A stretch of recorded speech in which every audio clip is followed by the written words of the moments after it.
బలవంతులుగా భాగ్యవంతులుగా మన బ్రతికించే విధంగా మన కృపను మన ఎడల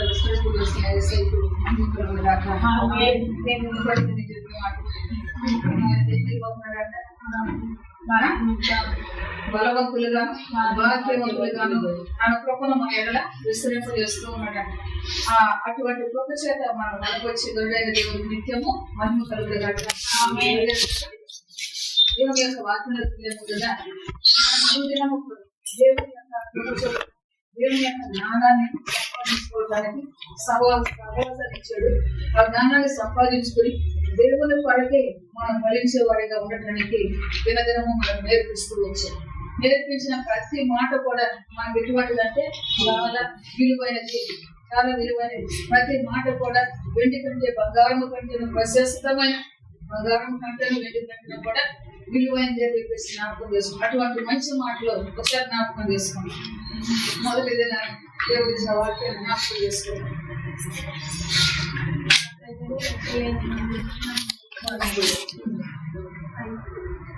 మొట్టమొదటిసారి దేవుడు మనతో మాట్లాడడం మొదటి దినాన్ని మాట్లాడిన ఏంటంటే నా ప్రజలు లెక్కలేనని దినాలు నన్ను మర్చిపోయారని చెప్పేసి మాట్లాడుతూ వచ్చారు. ఏ కారణాన్ని మర్చిపోయారు?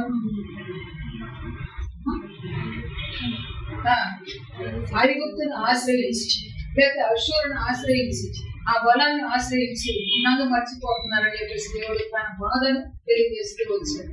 మంచి పిల్లలుగా దేవుని యొక్క మాట వినని బిడ్డలుగా దినానికి చేరవచ్చిన మీ అందరూ కూడా మరొకసారి ప్రభునామములో వందనాలు తెలియపరుస్తున్నాను. ఎందుకనగా దేవుడు సెలవిచ్చిన రీతిగా మనం ఆయన మర్చే వారిగా ఉండకూడదు, ఆయన విడిచిపెట్టే వారిగా ఉండకూడదు. ఆయనే చెబుతున్న నా పిల్లలు నా ప్రజలు నన్ను లెక్క దినాలు మర్చిపోతూ ఉన్నారని మరొకరి వారిగా మనం తిరిగి తీసుకొచ్చిన యేసయ్యకు మహిమ కలుగునుగాక. ఆ బలాన్ని ఆశ్రయించినప్పుడు మనకి ఏం కలుగుతుందన్నాడు? ఐగుప్తు బలాన్ని ఆశ్రయించినప్పుడు ఏం కలుగుతుందన్నాడు? ఎటువంటి క్షేమం కూడా కలగదు అని తెలియజేస్తూ వచ్చాడు. కనుక మన ఆ క్షేమము కలగని పరిస్థితుల నుంచి క్షేమములకు నడిపిస్తున్న యేసయ్యకు నిత్యము మహిమ కలుగునుగాక.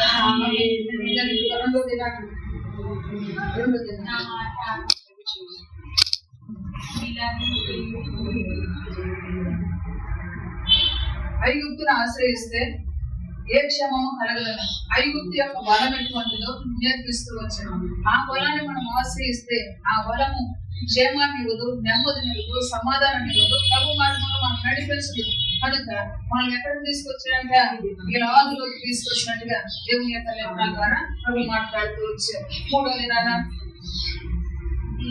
తీసుకువెళ్ళి అక్కడ మన పాపములు దోషములు హల్లెలూయా గొప్ప కార్యాన్ని దేవుడు జరిగిస్తూ ఉన్నాడు.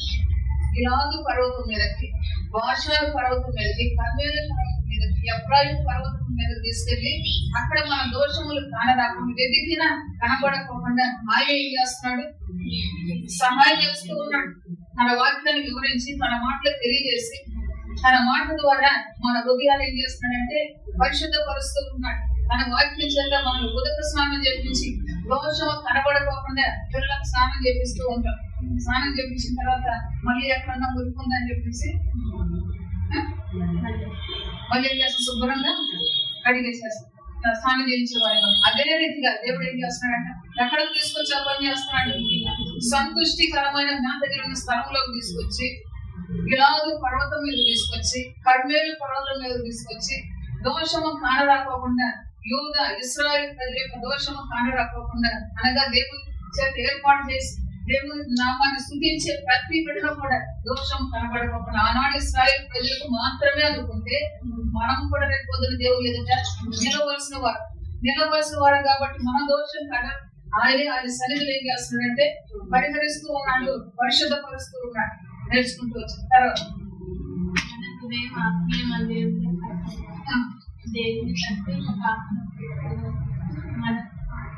దావీదు భక్తుడు తన జీవితంలో ఒక గొప్ప తీర్మానం తీసుకుంటూ వచ్చాడు. నేను నా దేవుని కొరకు ఒక స్థలం వెదకండి, నా దేవుని మందిరం కొరకు ఒక స్థలం వెదకండి, నేను నా మంచం ఎక్కను, నా కరుడెప్పలకు నిద్ర రానియను, నా పనులకు నిద్ర రానియను, నా పనుల రెప్పలకు పురుగు పాటు రానియను అని చెప్పేసి గొప్ప తీర్మానం చేసుకొని దేవుని దగ్గర ప్రాధాయపడుతూ ఉన్నాడు. ఆ ప్రాధాయపడే జీవితం మనకు ఉండాలా వద్దా అంటే ఖచ్చితంగా ప్రతి మనిషికి ఉండదు. ఖచ్చితంగా ప్రతి మనిషికి ఉండదు. దేవుని మందిరంగా ఆయన మన యొక్క హస్త కృతములైన ఆలయంలో ఆయన నివాసము చేయమంటున్నాడు. దేవుడు ఏర్పాటు చేస్తున్న మందిరంగా నీ దేహమే, నీ హృదయమే దేవుని ఆలయం అంటున్నాడు. ఆ హృదయం దేవుని ఆలయంగా మార్చబడాలి అంటే మన తీర్మానం ఏ విధంగా ఉండాలంటే ఒక మనిషి కొరకు ఇంత గొప్ప త్యాగం, ఇంత గొప్ప తీర్మానం అనేది మన వ్యక్తిగత జీవితంలో ఉండాలని చెప్పేసి దేవుడు మాట్లాడుతూ వచ్చారు. మీ అందరూ మౌనం ఉంటారు, మర్చిపోతున్నారు. దేవుని యందు విశ్వాసం కలిగి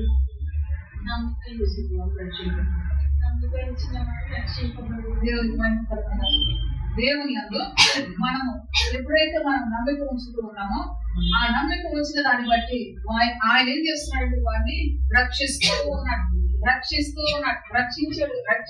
ఉన్నాడు. ఆ తర్వాత మొర్ర పెట్టినప్పుడు ఆయన ఎందుకు నమ్మిక ఉంచి మొర్ర పెట్టినప్పుడు విడుదల కలిగి చేస్తూ ఉన్నాడు. ఇంకా దేవుని యందు నమ్మిక ఉంచి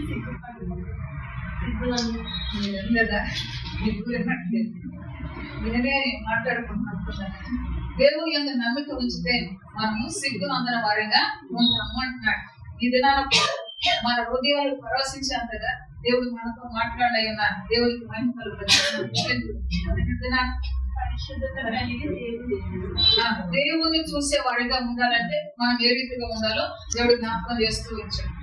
జీవితం జ్ఞాపకం చేశాడు, తర్వాత సౌలు జీవితం జ్ఞాపకం చేస్తూ వచ్చాడు. పరిశుద్ధత కలిగి ప్రభుని చూసే వారిగా ఉండాలంటే ప్రభు దగ్గర మనం ఏం చేయాలంటే మన హృదయాన్ని చించుకునే వారి వస్త్రాన్ని చించుకున్నట్టు తన హృదయాన్ని చించుకున్నాడు, తల మీద బుగ్గి వేసుకున్నాడు, దేవునికి సాగిపడి ప్రార్థన చేస్తూ వచ్చాడు. ఏ దోషమో ఏ పాపం అడ్డుపడుతుందో జయించలేక అని వాటిని తెలుసుకున్నంత వరకు కూడా తన ముఖము నేలను మోపుతూ వచ్చాడు. వెంటనే దేవుడు వచ్చేయమన్నాడు, యెహోషువ నీ ముఖాన్ని ఎలా నేలన మోపుతావని తను లేవనెత్తి గొప్ప చేయాలని దేవుడు అనుగ్రహించినట్టుగా మనం చూసుకోవచ్చు. అదే రీతిగా ఇది నన్ను కూడా నిండారుగా మన హృదయాలను ఆత్మాభిషేకంతో బలపరుస్తుంది. దేవుడు మనకు సహాయం చేస్తున్నందుకు దేవునికి పరిశుద్ధ లేఖనాల్లో వెళ్ళే ముందుగా ప్రభు అంటూ ఉన్నాడు, కీర్తనాకారుడు తన కీర్తన ద్వారా ప్రభు అంటూ ఉన్నాడు, నా జీవిత కాలం అంతా నేను నా ప్రభుని స్తుతిస్తాను అంటున్నాడు. ఎందుకంటున్నాడు ఈ మాట? నా జీవిత కాలం అంతా నేను నా ప్రభుని స్తుతిస్తానంటే ఆయన వెళ్ళే స్థలం అంతటిలో కూడా దేవుడు కూడా ఏం చేస్తున్నాడంటే ఆయన కాపాడి నడిపిస్తూ ఉన్నాడు. కనుక భక్తులు కూడా అంటున్నాడు, నా జీవిత కాలం అంతా కూడా నా దేవుణ్ణి నేను స్తుతిస్తాను, నా దేవుణ్ణి నేను సేవిస్తాను, నా దేవుణ్ణి నేను ఆరాధిస్తానని చెప్పి భక్తులు మాట్లాడుతున్నాడు. అటువంటి ఘనమైన భక్తుల యొక్క జీవితాన్ని నాకు జ్ఞాపకం చేస్తూ మనము భక్తుల దగ్గరకు వచ్చినప్పుడు మన జీవితం నా జీవిత కాలం అంతా నేను ప్రభుని సేవించేటట్లుగా నా జీవితాన్ని నేను సిద్ధపరచుకుంటూ ఉన్నానా లేదా అనేది కూడా మనం గమనించుకోవటానికి ప్రభు తన మాటలు మన వినికిలోకి తీసుకొచ్చే మహిమ కలుగునగా చెప్తూ ఉన్నాడు. దావీదు భక్తుడు, దావీదును మనం గమనించినప్పుడు బాలుడిగా ఉన్నప్పుడు తను కడసారి వాడని ఆ తండ్రికి పుట్టిన కనిష్ఠుడు అని చెప్పేసి ఆ గుడ్డోడు అని చెప్పేసి తీసుకెళ్లి తండ్రి ఎక్కడ పెట్టాడంటే పొలంలో పెడుతూ వచ్చాడు గొర్రెల కోసం. అన్నలందరూ పెద్దోళ్ళు, బాగా ఎత్తరులు, మంచి అందము కలిగిన వారు, ఇటువంటి వారు వీళ్ళు ఏం చేశారంటే యుద్ధ విద్యలు నేర్పించి యుద్ధానికి పంపించినట్లుగా మరి ఆ తండ్రి అక్కడ ఆశిస్తూ వచ్చాడు. అయితే ఎవరినైతే త్రోసివేసాడో తండ్రి, ఆ కడుపున పుట్టిన ఆ తండ్రి తీసుకెళ్లి గొర్రెల దగ్గర పెడుతూ వచ్చాడో ఆ కుమారుణ్ణి దేవుడు ఏర్పాటు చేస్తున్నట్టుగా పరిశుద్ధ లేఖన సెలవిస్తోంది. మళ్ళా చెప్తున్నాడు, ఈ లోకము నీకు త్రోసివేసిన, ఈ లోకము నీకు అపహాస్యము చేసిన, లేదు నీకు హేళన చేసిన భయపడకు, సిగ్గునందకు అని ప్రభు సెలవిస్తూ ఉన్నాడు. ఎందుకు అనగా దేవుని లేఖనాలు నేను దినాన్ని మనకు నేర్పిస్తూ వచ్చాడు. ఆయన అపహాస్యము చేస్తూ ఉన్నప్పుడు ప్రజలు అంటూ ఉన్నారు, యెహోవా నిన్ను రక్షిస్తాడేమో చూసుకో అని చెప్పేసి అది ఇది ఆయనతో మాట్లాడుతున్నాడు. అయితే అపహాస్యము చేస్తూ ఉన్నప్పుడు సిగ్గునందక విశ్వాసముతో దేవుని వైపు ఎదురు చూస్తున్న కుమారుడికైన మాదిరికరంగా మన మధ్య ఆయన ఉన్నాడు.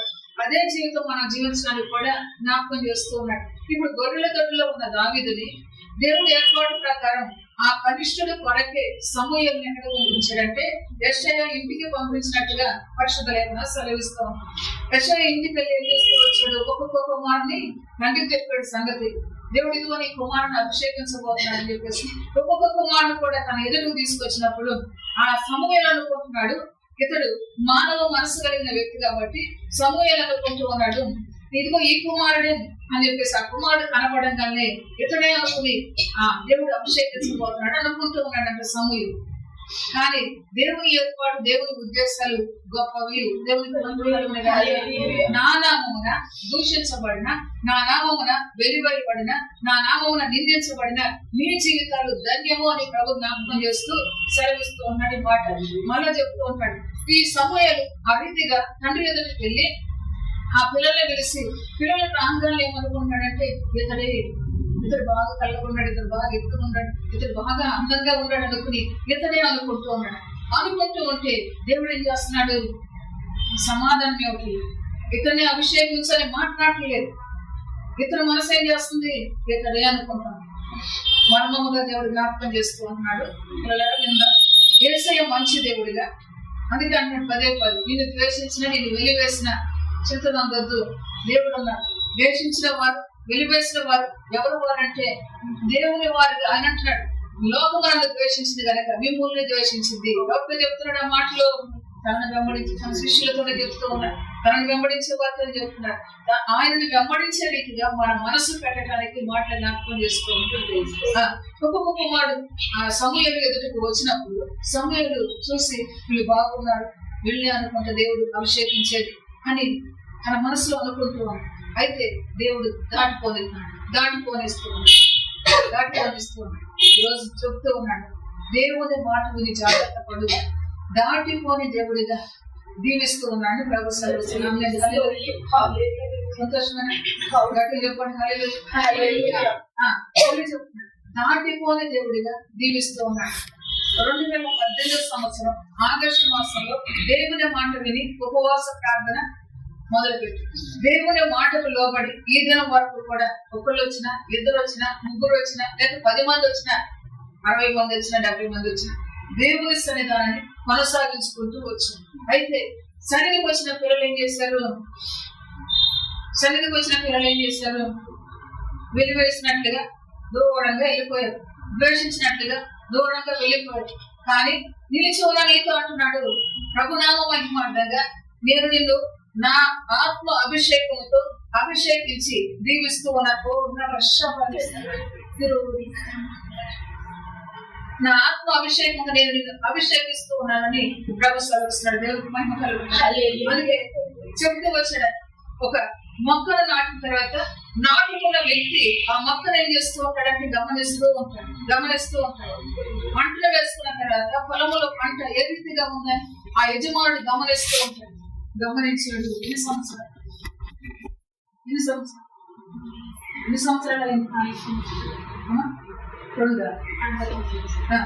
సంవత్సరాలు ఏం చేస్తూ వచ్చాడు? గమనిస్తూ వచ్చాడు.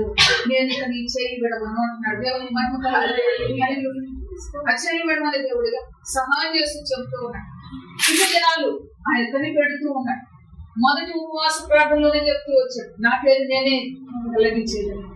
ఆ వెల్లడించే పరిస్థితులు ఎందుకు వస్తున్నాయి అంటే నువ్వు చేసే తిరుగుబాటును బట్టి, నువ్వు లోపడిన పరిస్థితులు బట్టి, అవి నువ్వు ఫలించిన పరిస్థితులు బట్టి, నువ్వు ఎదురు చూడని పరిస్థితులు బట్టి ఇవన్నీ వస్తూ ఉన్నాయి. అయితే దేవుని యొక్క వాక్యం ద్వారా మనం బలపరచడానికి చెప్తూ ఉన్నాడు.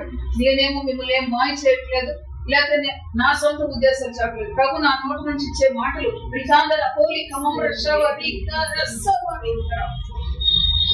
నా నోటి నుంచి పలికించే మాటలు నేను మీతో చెప్తూ ఉన్నాను. దేవుడు నాకు మహిమార్థంగా ప్రభు అంటూ ఉన్నాడు, నేను ఇక మీ చెయ్యి విడవను అంటున్నాను.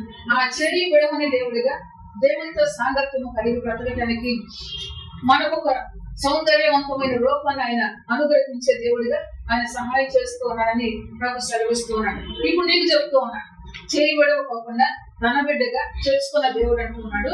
మనకు చెప్తూ ఉన్నాడు, నేను నిన్ను బలపరిచిన రీతిగానే నా యొక్కకు వచ్చు వారిని బలపరచగలిగిన దేవుడిని నువ్వు ఆశించి నీవు నేర్చుకున్న దాని ప్రకారమే నేర్చుకోవడానికి రావాలని నీవు కూడా మీరు చెప్పండి, మీరు ఒకటి ఏం చేయాలి? ఆశించాలి. నేను నేర్చుకున్న రీతిగా నేను ఎట్లా నేర్చుకున్నాను, నీవెట్లా నేర్చుకున్నావు? ఆయన కష్టంతో ఆయన నిన్ను గద్దించినా, నీకు బుద్ధి చెప్పినా, నీకు కొట్టినట్లు మాట్లాడినా, నేను ఏం చేసినా నువ్వు నిలిచి ఉండి నేర్చుకున్నావు ఈ దినం వరకు. వచ్చే ప్రజలు కూడా, ఎవరొచ్చినా వచ్చే ప్రజలు కూడా నిలిచి ఉంది ప్రభు దగ్గర నేర్చుకోవడానికి వచ్చేవారిగా ముందుగాక ఆయన ఇచ్చాడు, పిలుపునిచ్చాడు. ప్రయాసపడి భారం మోసిన సమస్య జిల్లా నా యుద్ధకు రండి, నా యుద్ధకు వచ్చి నేర్చుకోవడానికి నేర్చుకోవడానికి వచ్చేవాడిగా దేవునికి మహిమ కలుగును. ఇప్పుడు చెప్తున్నాడు, యెషయాకు ఉన్న ఈ 80 పిల్లల్లో కూడా మొదటి వాడు వచ్చాడు, రెండో వాడు వచ్చాడు, మూడో వాడు వచ్చాడు, ఇట్లా వరుసనే వస్తూ ఉన్నప్పుడు సమూయేలు అనుకుంటున్నాడు, ఎగతడి అనుకుంటున్నాడు. అయితే దేవుని యొక్క వాక్యంతో ప్రభు అంటూ ఉన్నాడు, మనము పెద్ద సంఘానికి వెళ్ళాం, అంతకంటే పెద్ద సంఘానికి వెళ్ళాం, అంతకంటే పెద్ద సంఘానికి వెళ్ళామేమో. అయితే ప్రభు అంటూ ఉన్నాడు, ఈ సంఘమే దేవుని సంఘం, ఈ సంఘంతోనే మనం ఎత్తపడేదని చెప్పేసి మనం అనుకుని వెళ్ళి వచ్చి ఉండొచ్చు. అయితే దేవుడు అంటూ ఉన్నాడు, నేను నిన్ను నా కృప చేత, నా దయ చేత, నా క్షేమంలో నేను నిన్ను నడిపిస్తూ నా కొరకు నేను ఆయత్తపరుస్తూ ఉన్నాను, చేయి విడవను అని ప్రభు సెలవిస్తున్నాడు. వాళ్ళ జ్ఞాపకం చేస్తాడు. ఈ పెద్ద కుమారుడు వచ్చినప్పుడు తండ్రి కూడా అనుకోవచ్చు, నా పెద్ద కుమారుని దేవుడు అభిషేకిస్తాడు, నా పెద్ద కుమారుని దేవుడు ఏర్పాటు చేసుకుంటున్నాడు అని చెప్పేసి తండ్రి అని యెషయా కూడా అనుకోవచ్చు. అయితే ప్రభు అంటున్నాడు, లోకాన్ని గుర్తు చేసుకున్నాడు, లోకాన్ని లోకంలో ఉన్న ప్రజలు ఇదిగో పెద్ద సంఘం, ఈ సంఘాన్ని దేవుడు ఏర్పాటు చేసుకున్నాడని చెప్పేసి అనుకోవచ్చు. అయితే ప్రభు అంటూ ఉన్నాడు, మిక్కిలి కొంచెమైన దానిని దేవుడు ఏం చేస్తున్నాడు, ఏం చేస్తాడంట, చిన్న మంద అంటూ ఉన్నాడు. లేకపోతే మిక్కిలి కొంచెంలోనే ఆయన ఏం చేస్తూ ఉన్నాడు, మీరే చెప్పాలి, ఏం చేస్తున్నాడు, గమనిస్తూ ఉన్నాడు. ఆ కొంచెంలో మన నమ్మకంగా ఉన్నప్పుడు దానిని ఏం చేస్తున్నాడంటే గొప్ప చేస్తూ ఉన్నాడు, వృద్ధి చేస్తూ ఉన్నాడు. దేవునికి మహిమ కలుగుతుంది. ఇక్కడికి రావాల్సిన పేరు కూడా బలిగిస్తున్నాడు. అయితే మీకేమైనా కష్టం అనిపిస్తే నన్ను క్షమించండి. ఇక్కడికి రావాల్సిన ప్రసాద్ అనే వ్యక్తి ఇక్కడికి రాకుండా తప్పిపోతే దేవుడు ఏమంటాడు తెలుసా, నా పిల్లలు లెక్కలేని దినాలు నన్ను మర్చిపోయి. అయితే ఆయన పిలుచుకున్నాడు, నీవు నా గొర్రె అని చెప్పేసి ఆయన పిలుచుకున్న గొర్రె తప్పిపోయింది దాన్ని బట్టి ఇప్పుడు ఏమంటున్నాడు, నా పిల్లలు లెక్కలేని దినాలు నన్ను మర్చిపోయారు. వాక్యం అంటుంది, మరిచిన దాన్ని, విడిచిన దాన్ని, లేదా తప్పిపోయిన దాన్ని ఎవరు దొరికొస్తారు, దేవుడికి వచ్చే దేవుడిగా ఆయన స్థితి చెప్తున్నాడు. రెండో కుమారుడు వచ్చాడు, పెద్దవాడు వెళ్ళిపోయాడు, రెండో వాడు వచ్చాడు, సమూయేలు ఎదుటికి, తండ్రి ఎదుటికి వచ్చాడు. వచ్చినప్పుడు ఈ రెండో కుమారుడు చూసి కూడా సమూయేలు అనుకుంటాడు, ఎతడే అనుకుంటాడు. లేకపోతే తండ్రి కూడా ఆ కుమారుడు కాదు ఈ కుమారుడు కావాలనుకుని తండ్రి కూడా సంతోషంగా ఎదురు చూస్తూ ఉంటాడు. మళ్ళా చెప్తూ ఉన్నాడు, దేవుని యొక్క వాక్యాన్ని నీ వినికిడికి తీసుకొచ్చింది నీ ప్రభువే. దేవుని యొక్క వాక్యాన్ని నీ హృదయాన్ని తాగేటట్లుగా నిన్ను పరామర్శిస్తుంది నీ ప్రభువే. కాబట్టి ఆ ప్రభు చెబుతూ ఉన్నాడు, రెండో కుమారుడు కూడా దాటి వెళ్ళొచ్చు, లేదు మూడో కుమారుడు కూడా దాటి వెళ్ళొచ్చు. దేవుని యొక్క వాక్యం చెబుతూ ఉంది, నేను ఏర్పాటు చేసుకున్నా నా బిడ్డలుగా నేను మిమ్మల్ని బ్రతికిస్తూ ఉన్నాను. ఆయన ఆత్మ సంచారం మన మధ్యన జరుగుతుంది. శ్రద్ధతో మళ్ళీ చెప్తాం, దేవుని నాకు మహిమార్థంగా ఇట్లా కుమారులు వాసవాసన వచ్చింది. అయితే ఎంతమంది వచ్చినా దేవుడు ఏం మాట్లాడలేదు. ఇంకా అప్పుడు సమూయేలు అంటున్నారా, ఇంకెవరైనా ఉందారా అంటే అప్పుడు చెబుతున్నాడు తండ్రి గారు, ఇంకెవరన్నా ఉన్నారంటే అప్పుడు చెబుతున్నాడు, సరే ప్రవక్త దేవుడు పంపించాడు, నా ఇంటికి వచ్చాడు, ఏ బిడ్డను అభిషేకిస్తాడో అని దావీదుని తీసుకొచ్చాడా తండ్రి, పిలవలేదు. ఇంకెవరన్నా ఉన్నారా అంటే అప్పుడు చెప్తున్నాడు, ఎక్కడున్నాడని చెప్తున్నాడు, నాకు ఒక కుమారుడు ఉన్నాడు కనిష్ఠుడు, అతను ఎక్కడున్నాడు, గొర్రెలు కాస్తూ ఉన్నాడు. దేవునికి ప్రేమ కలిగిన దేవుడు అడుగుతూ ఉన్నాడు, మనల్ని అడుగుతూ ఉన్నాడు. ఈ రీతిగా మన యొద్దకు ప్రభు ప్రేమ వచ్చి మనల్ని దాటి వెళ్ళకోకుండా గొర్రెల దొడ్లోను మరొక చోట మనమంతి అక్కడ నుండి ఎక్కడ తీసుకొచ్చాడంటే ఆయన సన్నిధానం తీసుకొచ్చి దేవునికి ఆయన సన్నిధానం తీసుకొచ్చి ఆయన నామ మహిమార్థంగా మనల్ని బ్రతికిస్తూ ఉన్నాడు. దేవునికి ఇప్పుడు ఆయన యొద్దకు తీసుకొచ్చి ఈ బాలుడైన దావీదును ఆయన యొద్దకు తీసుకొచ్చి ఇతడే నేను ఏర్పాటు చేసుకున్న వ్యక్తి, అతను రాగానే అన్నాడు ఇతడే నేను ఏర్పాటు చేసుకున్న వ్యక్తి అంటే ఈ 7 కుమారులతో తండ్రి ఏం చేస్తున్నాడు, ఈ కుమారుడు నా కుమారులని వచ్చి వాళ్ళందరూ చెప్తూ ఉండాలి అట్లా ఎట్లా చెయ్య ఏదో చేస్తుండొచ్చు. అయితే కడసారి వాడిగా పక్కన పెట్టిన కుమారుని దేవుడు ఏర్పాటు చేస్తున్నాడు. దేవుడికి మందు మళ్ళీ చెప్తున్నాడు ఆ పక్కన పెట్టిన కుమారుడు రాగానే ఇతడే అని సమయంలో చెప్పినట్టుగా ప్రభు యొక్క లేఖనాలు సెలవిస్తున్నాడు. చూడండి పరిశుద్ధ లేఖనాలు తీసారు.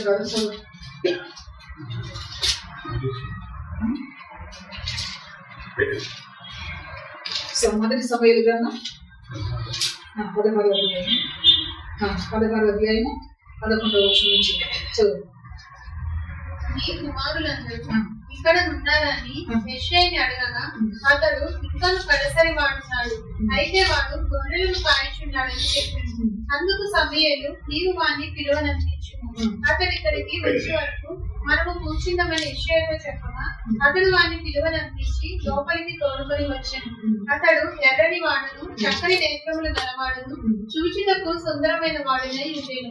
అతడు రాగానే నేను కోరుకున్నవాడు ఇతడే, నీవు లేచి వాడిని అభిషేకించుమని యెహోవా సెలవీయగా సమూయేలు తైలపు కొమ్మును తీసి వాడి సహోదరుల ఎదుట వాడికి అభిషేకము చేశాను.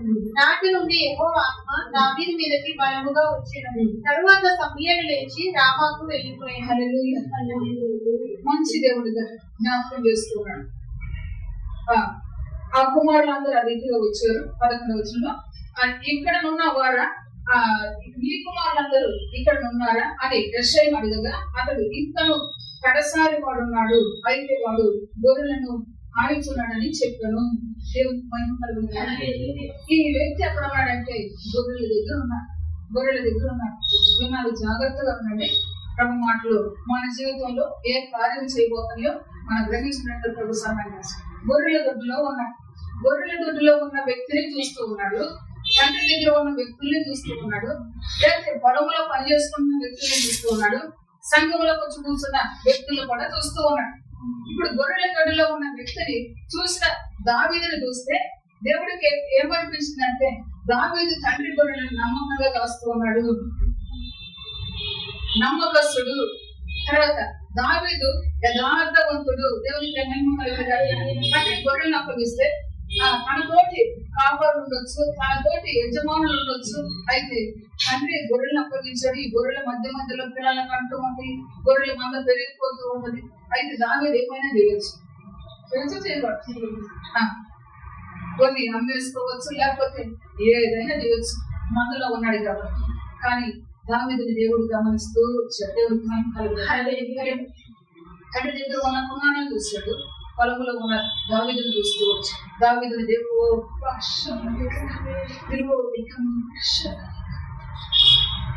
ఇప్పటిదాకా నా ప్రభు నిన్ను గమనించాడు, నా ప్రభు నిన్ను గమనించింది అని నువ్వు జాగ్రత్తగా మనసు నుంచి మర్మం ఏంటో నేను నీకు తెలియజేయబోతున్నాను. ప్రభు సెలవిస్తున్నాడు. ఆ మందను మేపేటప్పుడు దేవుడు గమనిస్తూ వాస్తవంగా చూస్తే వాళ్ళందరికంటే గ్రహణ కొట్టువాడుగా ఉన్నాడు, చిన్నోడుగా ఉన్నాడు. పెద్దోళ్ళందరూ విడిచిపెట్టి పెద్దోళ్ళు ధైర్యంగా ఉంటాడు, పిల్లలేమి పెద్దోళ్ళు వెనకాల వెళ్ళేవాడుగా ఉంటాడు. కానీ పెద్దోళ్ళందరూ విడిచిపెట్టి పిల్లోడిని పట్టుకున్నాడు. ఈ పిల్లోడు ఏం చేశాడంటే గొర్రెలు కాస్తూ ఉండగా గమనిస్తూ వచ్చి దేవుడికి మహిమ కలుగును. గమనించిన దేవుడు దావీదు ఏ విధంగా గొర్రెలు కాస్తూ ఉన్నాడు, తండ్రికి నమ్మకస్తుడిగా గొర్రెలు కాస్తూ ఉన్నాడు, యథార్థవంతుడిగా మందలో ఉండి గొర్రెలు కాస్తూ ఉన్నాడు దావీదు. అంతేకాదు దావీదు ఆ గొర్రెల కొరకు ప్రాణం పెట్టేంతగా గొర్రెలు కాస్తూ ఉన్నాడు. దేవునికి మహిమ కలుగును. నమ్మకస్తుడిగా అంత మాత్రమే కాదు, గొర్రెల కొరకు ప్రాణం పెట్టేంతగా గొర్రెలు కాస్తూ ఉన్నాడు. దేవునికి మహిమ కలుగును. మనం ఏమై ఉన్నాము, మన స్థితి ఏమైనదో జ్ఞాపకం చేస్తూ ఉన్నాడు. మనం ఏమై ఉన్నాము, మన స్థితి ఏమైనా దేవుడు చూస్తూ ఉంటాడు. ఆకాశం అందు ఆశీనుడికి భూమి మీద ఉన్న నరులందరినీ కూడా ఆయన ఏం చేస్తున్నాడు, చూస్తూ ఉన్నాడు. చూసినప్పుడు మనం ఎట్లా ఉన్నాం, నమ్మకస్తులుగా కనపడుతూ ఉన్నామా? మనం అసలు అట్లాంటి మనకు గుర్తుగా ఉండదు. మన క్రియల్లో మనం చేసేసుకుంటూ ఉంటాం, మన ఆలోచనలు మనం ఆలోచిస్తూ ఉంటాం. కానీ దేవుడు గమనిస్తాడు. ఎప్పుడు గమనిస్తాడు? ఎల్లప్పుడూ ఆయన చూసే దేవుడు, నిత్యమైన మన వైపు చూసే దేవుడు. చూస్తూ ఉంటాడు. చూసిన దేవునికి దావీదు నమ్మకస్తుడిగా దొరికాడు. దేవునికి మహిమ కలుగుతాడు. చూసిన దేవుడికి దావీదు యథార్థవంతుడిగా దొరికాడు. దేవునికి మహిమ కలుగుతాడు. చూసిన దేవుడికి గొర్రెల కొరకు ప్రాణం పెట్టే వ్యక్తిగా దావీదు దొరికాడు. దేవునికి మహిమ కలుగుతాడు. మళ్ళీ చెప్తున్నాడు, నమ్మకస్తుడిగా యథార్థవంతుడిగా గొర్రెల కొరకు ప్రాణం పెట్టే వ్యక్తిగా. లేఖనాల్లో మనం చూస్తే దావీదు చెప్తాడు, మందలోకి ఎలుకబంటి వచ్చిందంట, మందలోకి సింహం వచ్చిందంట. సింహము ఎలుకబంట్లు ఏం చేస్తాయి? మనిషినైనా ప్రాణాన్ని తీసేస్తాయి, చంపేస్తాయి. ఇప్పుడు ఈ గొర్రె పట్ల ఏం చేశాడు దావీదు? తన ప్రాణం లేక చేయదు. దేవునికి మహిమ కలుగుతాడు. ప్రాణాన్ని పెట్టైనా తండ్రి మందలో నుంచి గొర్రెలు కాకూడదు, తండ్రి మందలో ఉండవలసిన గొర్రెలు ఉండాలని చెప్పేసి తన ప్రాణాన్ని పెట్టడానికైనా ఇష్టపడ్డ వ్యక్తిగా దావీదు కనబడుతూ ఉన్నాడు. దేవునికి మహిమ కలుగుతాడు. మళ్ళా అంటూ ఉన్నాడు, ఆయన నామం మహిమార్థంగా దావీదుని గమనించే దేవుడు దావీదుని, చిన్నవాడైన దావీదుని ఎందుకు పిలిపించాడు? చిన్నవాడైన దావీదుని ఎందుకు చూస్తూ ఉన్నాడంటే దావీదుని చూస్తుంది దేవుని యొక్క దయాదృష్టితో. దావీదుని చూస్తుంది హృదయాంతరంగాలను పరిశీలన చేస్తూ దావీదుని చూస్తూ ఉన్నాడు. దేవునికి మహిమ కలుగుతాడు. పరిశీలన చేస్తే దావీదు సౌందర్యం ఎట్లా కనపడ్డాడు? సుందరంగా కనపడుతూ వచ్చింది. దావీదు యొక్క పోలిక సుందరంగా కనపడుతూ వచ్చింది. అధికమైన ప్రేమ కలిగిన దేవుడిగా మన పోలికను మార్చడానికి, మన స్థితిని మార్చడానికి దేవుడి జ్ఞాపకం చేస్తున్నాడు. దావీదుని చూసినప్పుడు దేవుడికి సమూయేలు కళ్ళతో చూస్తే మిగిలిన ప్రజలు అందంగా కనపడుతూ ఉంది. తర్వాత సమూయేలు కళ్ళతో చూస్తే ఇతడే అన్నట్టుగా అన్నలు కనపడుతూ ఉన్నాయి. అయితే ఎంత పెద్ద పెద్ద వ్యక్తులు కనపడుతూ ఉంటే దేవుడు ఈ బాలుని ఎందుకు చూశాడంటే దావీదు యొక్క అంతరంగ స్వభావం సౌందర్యవంతంగా కనపడుతూ దేవుడికి దావీదు యొక్క రూపము మార్చబడిన ఆ దేవునికి అనుకూలమైన రూపంగా దావీదు రూపం కనపడుతూ ఉంది దేవుని దృష్టిలో. దేవునికి మహిమ మంచి దేవుడిగా చెబుతూ మనం ఏ స్థితిలో ఉన్నా మన స్థితిని మార్చడానికి, మనం ఏ పరిస్థితిలో ఉన్నా మన పరిస్థితుల్ని దేవునికి అనుకూలంగా మార్చడానికి దేవుడి సంగతులు జ్ఞాపకం చేస్తున్నాం, చెబుతున్నాం. ఆ చిన్నవాడు రాగానే ఇప్పుడు చూస్తే 12వ వచనంలో అతడు వాడిని పిలువని అనిపించి లోపలికి తోడుకునే వచ్చును. అతడు ఎర్రని వాడును, చక్కని నేత్రములను కలవాడును, చూసులకు సుందరమైన వాడినే ఉండును. అతడు ఎర్రని వాడిగా ఉన్నాడు, అతడు చక్కని నేత్రములు కలవాడిగా ఉన్నాడు, చూడటానికి సుందరమైన వాడిగా ఉన్నాడు. అయితే ఇప్పుడు దేవుడు ఇదే దృష్టితో చూసాడా? అపయ వచ్చిన చదవాలి, 7వ వచనం ఒకసారి.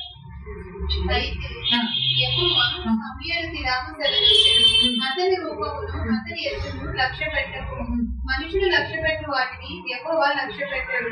నేను అతన్ని త్రోసివేసి ఉన్నాను. మనుషులు పై రూపములు లక్ష్య పెట్టుదురు గాని యెహోవా హృదయములు లక్ష్య పెట్టు. హల్లెలూయా.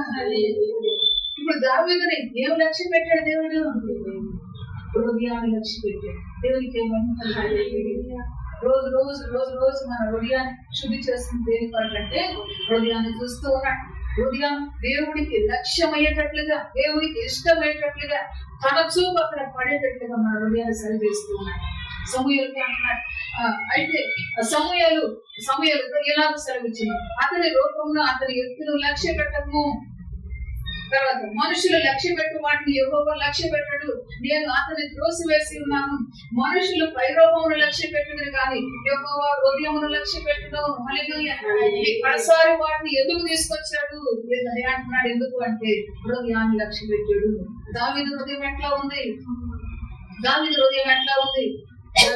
యథార్థ హృదయుడు అంటున్నాడు దేవుడు. దావీదు హృదయం యథార్థంగా దావీదు హృదయం నమ్మకంగా ఉంది. దావీదు హృదయం ప్రాణం పెట్టేంతగా ఉంది. దేవునికి మహిమ కలుగును. ఇంకా చెప్పాలంటే దావీదు హృదయం అన్నలు తండ్రి దగ్గర ఉన్నారు. నేనేమి పొలంలో ఎండకు కాలుతూ ఉన్నాను, ఈ మందల దగ్గర ఉన్నాను, ఈ మందల కోసం నేనుంటే నా ప్రాణమే పోయిద్దేమో అని అన్నల మీద అసూయ చందని హృదయముగా దావీదు హృదయం. దేవునికి మహిమ కలుగును. కాబట్టి దేవుని యొక్క వాక్యాన్ని వింటున్న మన జీవితంలో కూడా చెప్తూ ఉన్నాడు. హృదయాన్ని లక్ష్యం పెట్టే దేవుడిగా చూస్తూ వచ్చాడు. హృదయాన్ని లక్ష్యం పెట్టే దేవుడిగా చూస్తూ వచ్చాడు. అందుకంటున్నాడు, నేను నిన్ను విడవను అంటున్నాడు. నీ చెయ్యి నేను విడవను అంటున్నాడు. హృదయాన్ని లక్ష్యం పెట్టే దేవుడు, దినదినాలు లక్ష్యం పెట్టే దేవుడు. దినదినము కూడా చూస్తూ ఉన్నాడు, గమనిస్తూ ఉన్నాడు. హృదయాన్ని చూసినప్పుడు హృదయం దేవుడికి ఏ రీతిగా ఉందో ఎరిగిన దేవుడిగా ఆయనకు సెలవిస్తూ ఉన్నాడు. ఆయన చెప్పిన మాటను చూస్తే దావీదును పిలుచుకొస్తే ఇద్దరు అని ఎందుకు అంటున్నాడంటే ఆయన హృదయాన్ని గమనిస్తూ వచ్చాడు. దేవునికి మహిమ కలుగును. గమనించిన దేవుడు మనతో అంటూ ఉన్నాడు, నేనైనా నా పిల్లలైనా లేకపోతే నా తోటి వారు ఎవరైనా దేవుని దగ్గర మనం బ్రతకాలి అంటే దేవుడు పై రూపం చూస్తాడా? పై రూపం నేను లక్ష్య పెట్టను. నేను లక్ష్యం పెట్టేది హృదయాన్ని. దేవునికి మహిమ కలుగును. ఆ హృదయం ఎట్లా ఉండాలి? దేవుని యొక్క వాక్యాలను మనం చూస్తే దావీదు గురించి దేవుడే చెప్తున్నాడు, ఆయన నా హృదయానుసారుడు. దేవునికి మహిమ కలుగును. దేవుని యొక్క హృదయానుసారుడు. దేవునికి మహిమ కలుగును. దేవుని యొక్క హృదయానుసారుడైన దావీదు విషయాల్లో కొన్ని విషయాలు ప్రభు మాట జ్ఞాపకం చేస్తూ ఆయన మహిమ పొందుతారు. దావీదు దేవుని యొక్క హృదయానుసారుడు అని మనం గమనించినప్పుడు ఈ అభిషేకం అయిన వెంటనే ఎక్కడికి పోయాడు దావీదు? ఇంటికి వచ్చాడు, అభిషేకించబడుతూ వచ్చాడు. అన్నలేని యుద్ధములో ఉంటారంట. తర్వాత వచ్చిన మనం చూస్తే యుద్ధములో ఉంటారు. ఇప్పుడు దావీదు తండ్రి ఎట్లా పంపించాడు? యుద్ధ భూములకు పంపించాడు. అన్నలు ఎట్లా ఉన్నారో చూసామని చెప్పేసి పంపించినప్పుడు దావీదు కోరిక ఏంటో చెప్తున్నాడు, దావీదు ఉదయం ఏంటో చెప్తున్నాడు. అక్కడికి వెళ్ళినప్పుడు అక్కడ ఏం జరుగుతోంది? ఒక సున్నతి లేని ఫిలిస్తీయుడు ఇశ్రాయేలు ప్రజలు దేవుని ప్రజల మీదకి వచ్చి ఏమంటున్నారు, ఎవరు వస్తారో రండి, నా మీదకి ఎవరు వస్తారో రండి అని 40 దినాలు ఉదయకాలం సాయంకాలం తన అగపోచుకుంటూ ఉన్నాడు. అయితే దావీదు ఎట్లా ఉన్నాడు చెప్పరా? ఇప్పుడు దావీదు హృదయం ఎట్లా ఉందంటే దేవుని యొక్క వాక్యం అంటుంది, ఒక రథ అశ్వముగా దావీదు హృదయం ఉంది. దేవునికి మహిమ కలుగును. ఆ విషయాన్ని చూడగానే దావీదు ఏం చేస్తున్నాడంటే పరిగెత్తుకుంటూ వెళ్తున్నాడు. దేవునికి మహిమ కలుగును. చూడండి ఒకసారి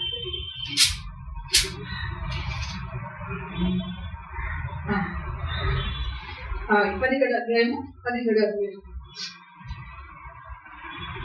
21వ వచనం చదువు.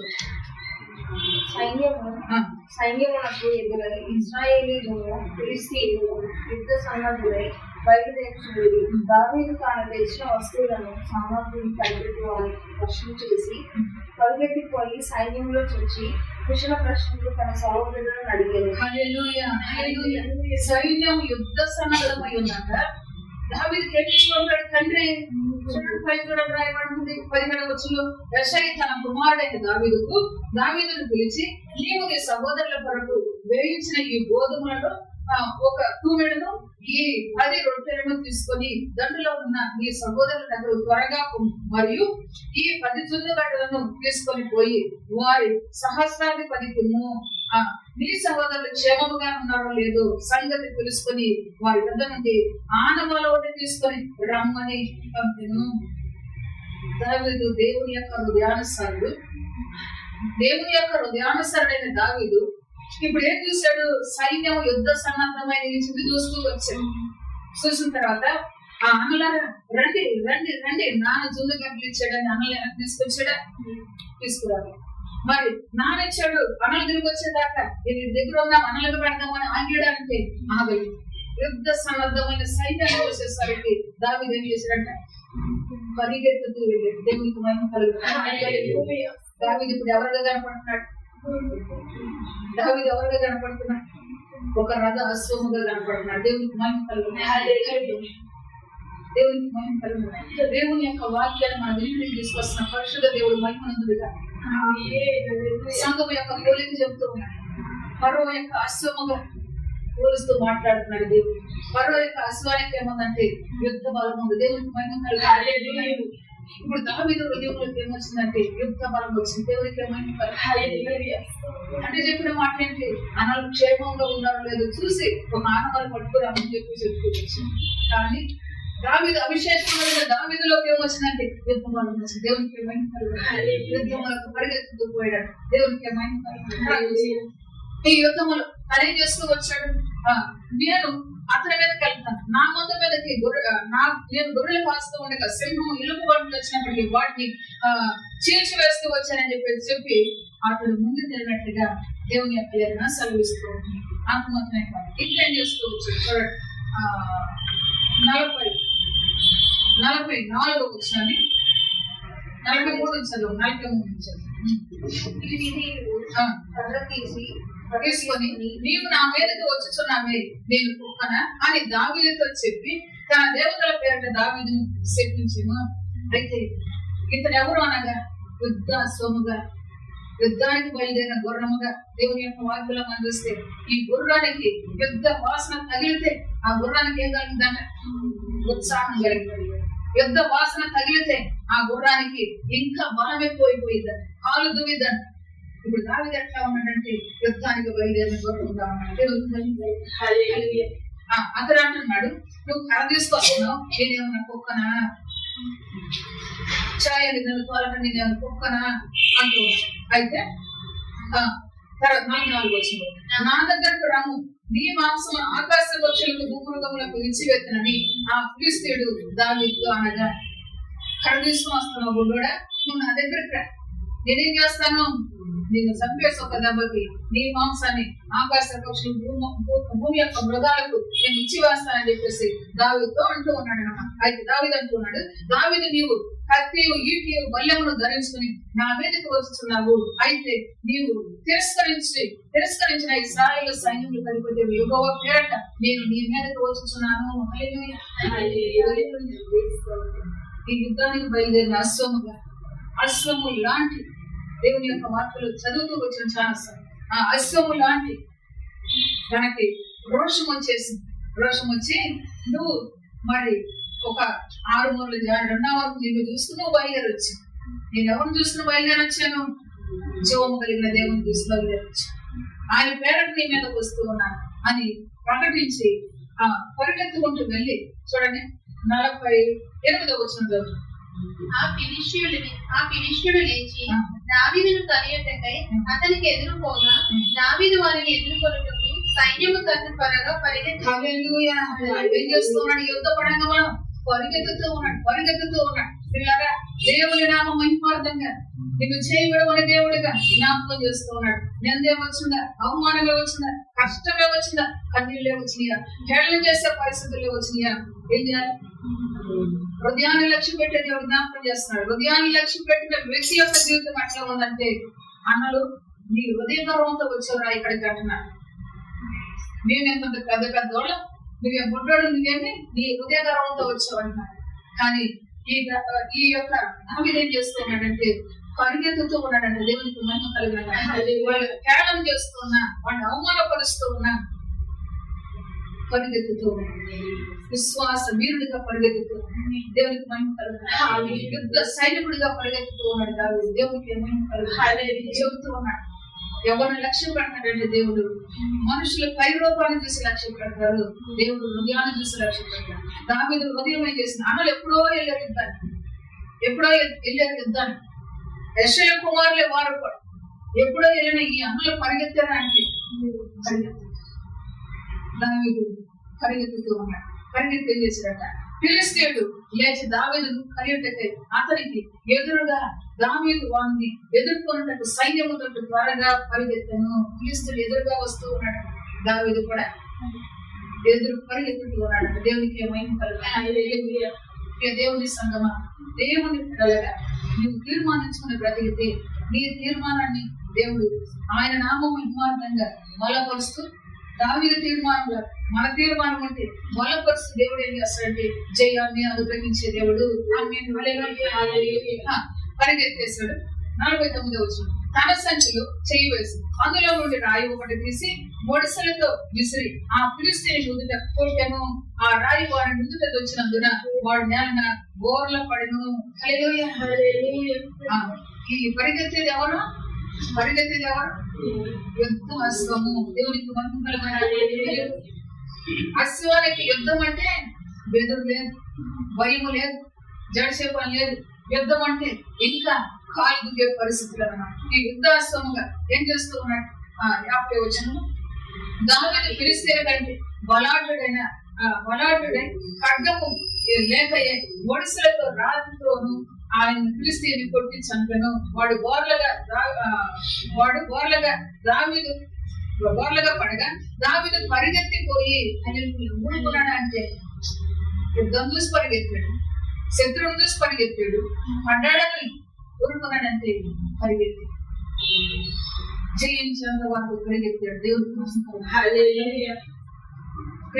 దేవుని సంగమా జ్ఞాపకం చేస్తాడు. ఎవరో నన్ను హీనపరిచారను, ఎవరో నన్ను ధృవీకరించారను బాధపడద్దు, భయపడద్దు. దేవుని నామ మహిమార్థంగా చెబుతూ ఉన్నాడు.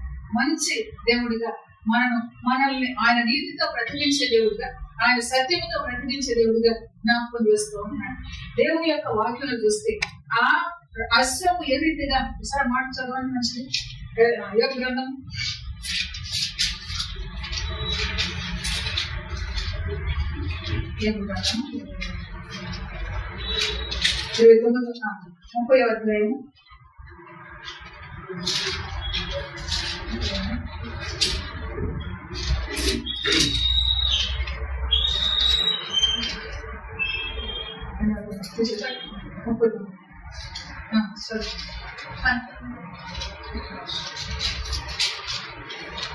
30వ అధ్యాయం 39వ అధ్యాయము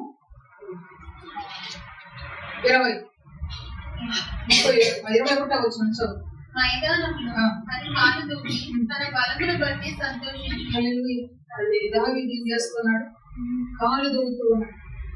అన్నలు యుద్ధ సైన్యము పంతులు తీరి నిలబడి కాలు దువ్వుతూ వచ్చి మనిషి దేవుని సంఘానికి ఉండవలసిన గుణలక్షణం ఇది. దేవునికి గుణలక్షణం అని దేవుడు చెబుతున్నాడు కదా. మనం ఎవరి మీద కంటే వారి మీద పట్లాడలేదు కాదు. ఇది దేవునితో సహవాసం చేసేది. ఇది దేవునితో సహవాసం చేసేటప్పుడు నిందలు, అవమానాలు ఏమి ఎదురొచ్చినా దీనిలో పరిగెత్తే వాడిని కానీ దేవునికి మనం కలుగుతాయి. దావీదు కూడా వచ్చిన దేవుడు అనలంటూ ఉన్నా, నిందిస్తూ ఉన్నా. తర్వాత చూస్తే మైదానంలో అది కాలు దువ్వి తన బలమును బట్టి సంతోషించును. అది ఆయుధదారులను ఎదుర్కొనబోవును. గొల్యాతు ఎన్ని ఆయుధాలతో వచ్చాడు? తలకి స్థిరస్థానం, వాడికి ఒక కవచం, కళ్ళకు ఒక కవచం, చేతుల పెద్ద నేతగాని దోనంత ఈట. తర్వాత తన ఆయుధాల కోసం దగ్గర ఇంకెన్నో ఇన్ని ఆయుధాలతో వచ్చాడు. అయితే ఈ గుర్రం ఏం చేస్తున్నాడు? ఈ అశ్వం ఏం చేస్తున్నాడు? ఆయుధాలను చూసి పారిపోతుందా? ఏం చేస్తుంది? చూద్దామా. అది ఆయుధదారులను ఎదుర్కొనబోవును. నేనేమన్నా కుక్కన అంటున్నాడు? ఆయుధాలు కొట్టుకొచ్చినవి ఆయుధదారులను ఎదుర్కొనేటట్లుగా దావీదు ఏం చేశాడు? పరిగెత్తాడు. దేవునికి మహిమ కలుగును. సంగమా మీకు ఉండాల్సిన లక్షణం ఇది అన్నాడు. దేవునికి మహిమ కలుగును. దేవుని పిల్లలుగా మనము ఇటువంటి నీతితో బ్రతికే వారిగా ముందుగాక. నా తండ్రి, నా తల్లి నన్ను చీ అన్న నేను నా దేవుని కొరకే అని బ్రతికేటట్టుగా ఉంటాను. నేను ప్రభువును నమ్ముకున్నప్పుడు మా నాన్న ఒక మాట అన్నాడు. అసలు ఆ ప్రార్థన కలిగించేవాడు కాదు. నీ చేతిలో బైబిల్ చూసానంటే కత్తి పెట్టినట్టు చెప్పడం నా కొరకు ఆగలేదు. నా దేవుడు నన్ను నిలబెట్టుకున్నాడు. దేవుని మహిమ దేవుని కొరకు మనం అడుగు ముందు వాళ్ళని కూడా ఏం చేస్తారు? బలాన్ని ఇస్తూ దేవునికి మహిమ కలుగును. అట్లా ఆయుధాన్ని ఎదుర్కొనబోయాడు. అది భయం పుట్టించి దానిని వెక్కిరించి భీతి నందకులను భయం పుట్టించేదాన్ని వెక్కిరిస్తున్నాడు. దావీదు ఏం చేశాడు?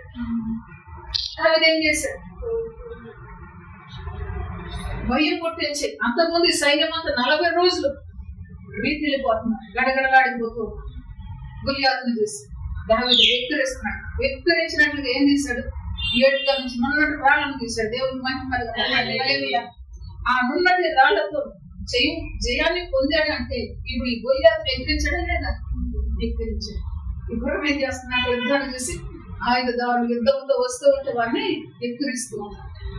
వీటిని ఒకదాన్ని భయపడదాన్ని. దేవుడికి మహిమ కలుగును. జీవోత్సాహంతో నేను వీళ్ళు ఊరేగించబోతున్నాను, బ్రతకండి అని ప్రభు సెలవిస్తున్నాడు. తర్వాత వీటిని అందకుండా ఖడ్గమును చూసి వెనుకకు తిరగదు అని ఆయన ఏమంటున్నాడు? నువ్వు నా ఎద్దరా, నేను దినానా నేను నరికేసి ఆకాశ పక్షులకు భూమృగాలకు ఇచ్చేస్తాను, నీ మాంసాన్ని వేసేస్తాను అంటున్నాడు. కానీ ఖడ్గాన్ని చూసి వెనుక తిరిగిందా? ఈ వరం అంటే వెనుక తిరగదు. దేవుడు మహిమ కలుగును. దావీదులో ఉన్న గుణాలు ఏంటో, పడిపోయిన దావీదు గుణాలను కట్టే దేవుడు మన ఆత్మను బలపరుస్తున్న యేసుకి మహిమ కలుగును. తర్వాత అంటాడు, అంబుల పొదియు తలదలలాడి ఈటెలను బల్యమును దాని మీద గడగడలాడించినప్పుడు ఉద్దండ కోపం అది బహుగా పరిగెత్తును. హల్లెలూయా. ఆ సైన్యమేమి వెనుకాడుతూ ఉంటే దావీదు బారుడైన దావీదు ఏం చేశాడు? ఎదురుగా పరిగెత్తినాడు. దేవునికి మహిమ కలుగును. మంచి దేవుడుగా జాగ్రత్తగా మన జీవితంలో ఏదన్నా చిన్న చిన్న పొరపాటు ఉంటే మనం సరి చేసుకుని దేవుని నామ మహిమార్థంగా మనం బ్రతకడానికి సెలవిస్తున్నాం. ఎన్ని లక్షణాలు దావీదులో ఉండలేవు. ఇక్కడ చదువుతున్నాయి అన్ని దావీదులో ఉండలేవు. ఎదురు పరిగెత్తుకుంటాం. దేవునికి మహిమ కలుగును. మన మీద ఆ ఖడ్గమును, ఆ అంబులను, తలతలలాడేసి ఈటెలను, బల్యములను గలగలలాడిస్తూ ఉంటే ఉద్దండ కోపం వస్తున్నట్టు. చూస్తుంటే దావీదు కూడా ఉద్దండ కోపం వచ్చేసింది. దేవునికి మహిమ కలుగును. పరిగెత్తి ఒడిసెలో రాయి పెట్టాడు, జలగర తిప్పి కొట్టాడు, దెబ్బకు పెట్టుకోడు. దేవునికి మహిమ కలుగును.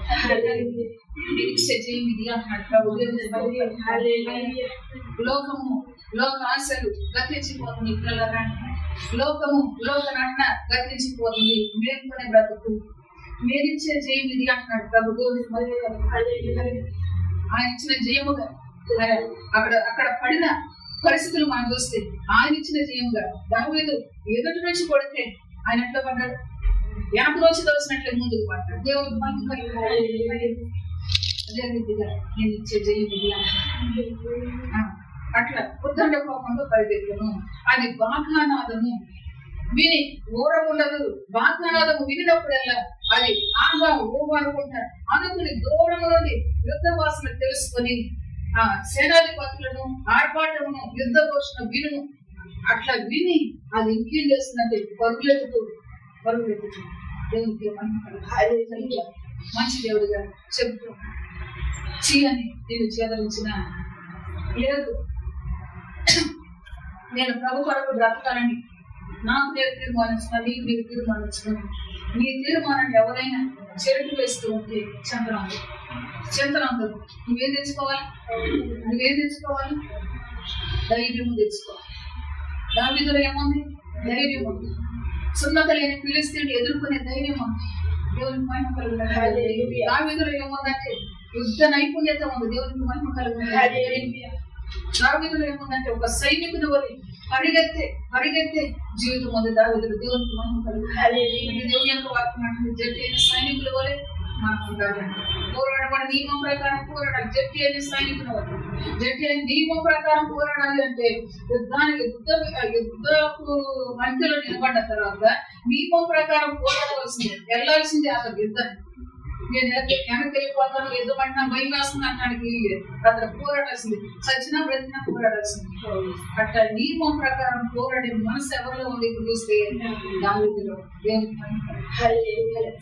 అతను చంపే వరకు కూడా, శత్రువుని జయించేంత వరకు కూడా వెలుదిరగని రథ అశ్వముగా దావీదులో మనకు కనబడుతున్నాడు. దేవునికి మహిమ కలుగును. దావీదు గురించి మనం నేర్పిస్తుంది. మొదటి చూస్తూ వచ్చింది దావీదు గొర్రెల దగ్గర ఉన్నప్పుడు ఎట్లా ఉన్నాడు? తండ్రి మంద దగ్గర నమ్మకస్తుడిగా గొర్రెలు కాస్తుంది. శత్రువు వస్తే ప్రాణం కట్టడానికైనా ఇష్టపడ్డాడు దావీదు. దేవునికి మహిమ కలుగును. ఈరోజు మన జీవితంలో కూడా